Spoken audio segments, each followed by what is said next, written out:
Oh, I could watch it all night, all day. Nothing like the dance of the Sugar Plum Fairy to put us all in the holiday spirit. The Nutcracker is a true Christmas classic performed each winter by the New York City Ballet. The dancers, the pieces, Tchaikovsky's music, it's a must-see production. And February will mark 70 years since choreographer George Balanchine first staged the Nutcracker at the New York City Ballet. The dance company he co-founded has been enjoying a post-pandemic revival, filling the seats to more than nearly 80% capacity, attracting a younger audience and winning more grant money after, of course, having to shut down during the crisis.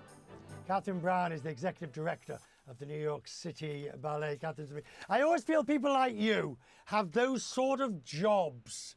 You know, it's almost like you've been handed the great job and it's yours to look after and leave for the next generation. But you're doing such a phenomenal role at New York City Ballet when the numbers are just sensational. Well, thank you for saying that, Richard. It's really a privilege to be in this role, and it's just such an amazing organization and really wonderful company, one of the most important cultural organizations in the world, really. So it's such an honor to be in this position and helping to move it forward. And of course, it's a time of great joy in the theater right now. Right. How did you do it? Because reading the notes, the idea of the cheaper tickets to bring the younger people in, so many venerable institutions have not recovered post-pandemic. What do you think was the trick that you did at the ballet? Well, I'm not sure there was a trick, but we actually were fortunate to have come into the COVID period in a really strong position. We have a fabulous board of directors and some very, very loyal and generous donors. And they really stuck with us through the COVID period and really hung in there with us, which was super, super helpful. And then coming out of COVID, I do think it took a while for people to feel comfortable being in the company of others inside a theater. And so it's been a little bit of an evolution, but I do think people have really realized what they've been missing and are really relishing being in a sort of a communal setting and enjoying performing arts again. So we've also have our 70th anniversary we're celebrating this year, and that enabled us to really do some very special things this year, which has given us a lot of momentum and attention. This idea of cheaper tickets, or at least more reasonable tickets for younger customers. This is an interesting one, isn't it? Because it really goes to the heart of the idea of hook 'em young and they'll stay with you forever. That's what we hope, that is for sure. And, you know, we have had a lot of success in really marketing very specifically to that younger demographic. And of course, we do need them. We do need them to keep coming and keep coming into the next generation. So we've been very pleased to be able to really reduce the percentage of, increase the percentage of younger people in our audiences. It's been great.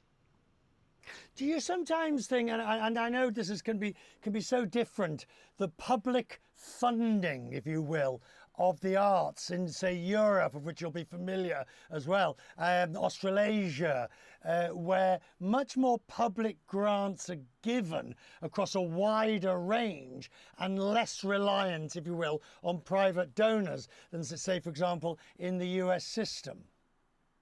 Yes. That's a big difference between Europe and the United States, that is for sure.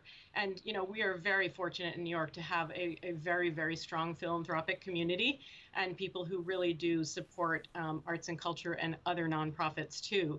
But it's definitely a challenge all the time, every year. You start over from zero every year, and there's a lot of money to raise to make all this work. So I would say that the upside in a way is I know that other models in Europe where there has been more public support, but now it's kind of they're pulling back.